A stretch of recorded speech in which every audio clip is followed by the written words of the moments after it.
pendalaman terkait adanya kenaikan transaksi janggal ini sebenarnya sudah didalami sejak bulan Januari oleh PPATK. Nah, apakah pola temuan ini selalu ada, Pak, setiap tahunnya, khususnya di tahun pemilu? Bagaimana tanggapan ICW?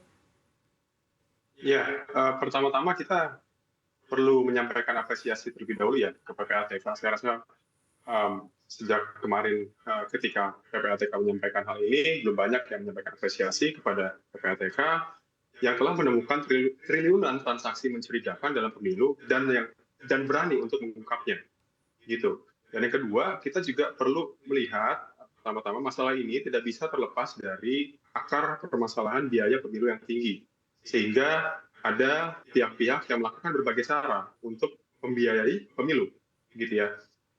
Itu harus kita perhatikan.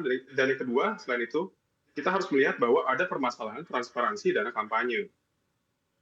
Ini seringkali dari tahun 2019 permasalahannya terulang, dana kampanye tidak dipublikasikan dengan benar gitu ya secara jumlah dan juga secara ketepatan, sehingga orang-orang atau pihak-pihak menjadi berani untuk melakukan hal-hal seperti ini. Andai kata dulu penegakan hukumnya baik, andai kata penegakan hukumnya sudah seperti semestinya, saya rasa hal-hal seperti ini semestinya tidak perlu terjadi, gitu. Nah, kalau memang sebenarnya sudah sering ditemukan, apa seharusnya alur penyelidikan yang dilakukan, Pak? Ya, itu dia. Ini juga buat saya kritik buat Bawaslu ya. Dalam hal ini, Bawaslu itu punya tugas untuk mengawasi dan juga mencegah. Dalam hal ini pelanggaran pemilu. Jadi Bawaslu semestinya harus proaktif dan jangan lepas tangan. Bawaslu sebetulnya bisa menelusuri apakah misalnya laporan PPATK itu masuk pada pelanggaran administrasi kah, kode etika, bukan pelanggaran kah, atau tindak pidana. Nah, dalam hal ini dugaan saya bukan tidak mungkin apa yang disampaikan PPATK atau temuan PPATK ini bersifatnya tindak pidana. Jadi buat saya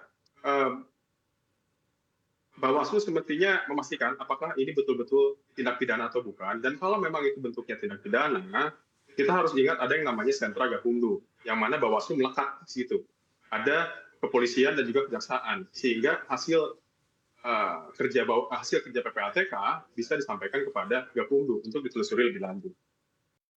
Oke, ini kan sebenarnya jika berdasarkan informasi sudah didalami atau sudah diamati sejak Januari. Sementara Januari ini belum memasuki era kampanye. Katakanlah memang baru diungkap pada saat kampanye ini. Sebenarnya indikator transaksi janggal, bukan indikator ya, kategori-kategori dari transaksi janggal ini seperti apa aja, Pak? Jika terjadi di dalam pemilu ataupun transaksi janggal ini memang seharusnya sudah dicermati dari jauh sebelum pemilu.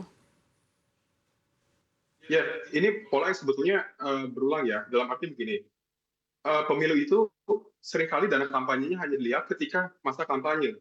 Namun kita sendiri tahu bahwa ketika proses kampanye yang resmi ditentukan oleh KPU dimulai, sebetulnya para kandidat, entah itu paslon, entah itu eksekutif atau legislatif, mereka sudah melakukan kampanye terlebih dahulu.